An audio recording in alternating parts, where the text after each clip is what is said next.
Stories consist of objectives and obstacles. Stories consist of objectives and obstacles. I was watching an episode of Reacher. Got a nice first episode, pilot episode, I think. It was so funny to me because they're having to sneak into a post office or go to the post office with someone else's key, but they don't know which mailbox is the guy's because the guy's dead and they're investigating. They're trying to find his mailbox so that they can get some more clues about what happened to him. And so they go through this whole process of they've got to distract the postal worker, and while Reacher sneaks around and finds the right mailbox, because he's testing all these mailboxes, and then somebody points him out and is like, hey, this guy's trying to break into somebody else's mailbox. And he's like, shut up, where are you, the mailbox police? And then he finally finds the mailbox, gets the thing, gets the mail, and they get out to the truck and they're looking through stuff like, hey, we found the thing, awesome. And it's like a flash drive. They put the flash drive in, computer doesn't work.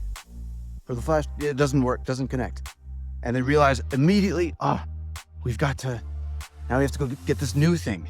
It was instantly, they hadn't accomplished their objective for more than 5 seconds before they had a new obstacle in front of them.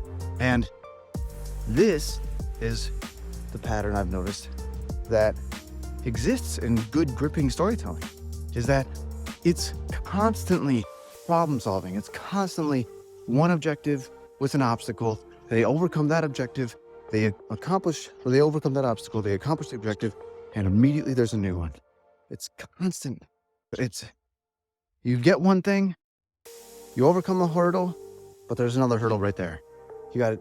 And the reason behind this is in your storytelling, as you are creating films or whatever else, theater pieces or telling other stories, whatever, that's a pattern that you need to have in place.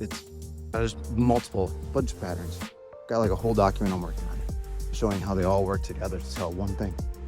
But that's a core one though. The storytelling is full of objectives and obstacles, and they're always changing. You're always moving in flow. You're not ever resting on your laurels. You're always moving from one thing to the next thing, back and forth. It's a wave, and that connects to every scene has emotional change. Whatever you start at, you need to end on the opposite. If the scene starts in a calm place, it ends not calm. If it starts in a serious place, it ends not serious. If it starts in a sad, it ends happy. If it starts happy and sad.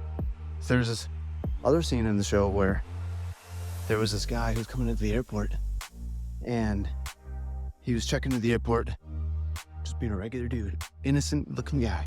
And that was the thread, was innocence. We see him, we get introduced to him, this innocent looking guy. And we see him being innocent for about 20 seconds. And then he gets checked through the airport security, goes to the bathroom. Very first thing we do is we see him throw away the magazine that he was reading to show that he was an innocent dude who was just into America. Goes into the bathroom and goes into the stall, and he burns his passport. What do we just see so quickly? We see change, right? So that one is not so much like objective and obstacle, because we don't know really quite. His objective was to get into the States, right? But we don't know. It's not always objective and obstacle. He accomplishes the objective, get in, right? Where was the obstacle? The obstacle was that he's not who he says he is, right? And now he's got a new obstacle. We don't know what it is yet, because we don't know anything about this person. But we know that he's not who he says he is. We know that he's not innocent. Started in a place of innocence, did not end in innocence.